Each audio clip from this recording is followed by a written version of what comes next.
Insiden kecelakaan maut melanda kawasan jalur Pantura, tepatnya di Desa Kiarajaran Kulon, Kecamatan Loh Bener, Kabupaten Indramayu, pada Minggu, 12 Juli 2026. Peristiwa kelam ini melibatkan 3 unit kendaraan, terdiri atas 2 buah mobil truk serta 1 unit mobil pickup. Kecelakaan mengakibatkan 13 orang korban mengembuskan napas terakhir, baik yang seketika di lokasi kejadian maupun saat berada di rumah sakit.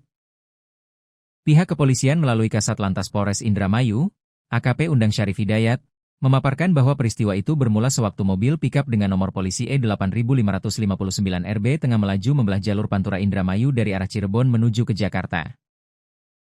Namun, menurut penjelasan beliau, saat mobil pickup yang dikemudikan oleh warkidi tersebut memperlambat laju dan berhenti di lokasi kejadian karena hendak berganti arah di area U-turn, tiba-tiba saja kendaraan bak terbuka itu dihantam keras oleh truk bernomor polisi B9260TV.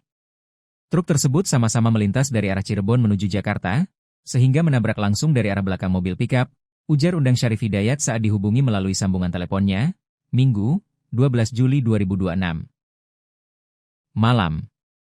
Dampak dari benturan keras di bagian belakang tersebut membuat mobil pickup secara tidak sengaja langsung terdorong hebat melompati pembatas menuju jalur kendaraan dari arah berlawanan, yakni dari rute Jakarta menuju ke Cirebon.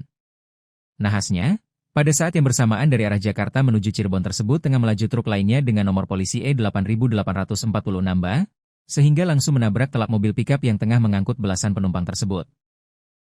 2 benturan berturut-turut yang menerjang mobil pickup berkelir hitam itu mengakibatkan kondisinya hancur ringsek pada bagian depan maupun belakangnya, serta menyebabkan seluruh penumpang hingga pengemudinya terdampak. Pihak berwenang mencatat bahwa akumulasi korban dalam musibah lalu lintas tersebut mencapai 18 orang, dan secara keseluruhan merupakan penumpang mobil pickup termasuk sang pengemudi yang mengalami luka berat.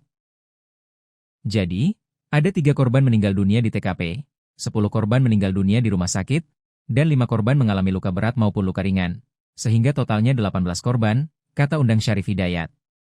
Undang menyampaikan bahwa 10 korban yang sempat dilarikan ke fasilitas kesehatan guna mendapatkan penanganan medis pun akhirnya dinyatakan meninggal dunia pada Minggu malam. Hingga saat ini, terdapat 5 korban selamat yang menderita luka-luka masih menjalani perawatan intensif oleh tim medis di RS Bayangkara Losarang serta RS Mitra Plumbon Widasari, Kabupaten Indramayu. Unit Gakum Satlantas Polres Indramayu mengamankan 2 sopir truk yang terlibat dalam kecelakaan maut di jalur Pantura, Desa Kiarajaran Kulon, Kecamatan Loh Bener, Kabupaten Indramayu. Kedua pengemudi tersebut kini menjalani pemeriksaan terkait kecelakaan beruntun yang menyebabkan 13 orang meninggal dunia pada Minggu, 12 Juli 2026.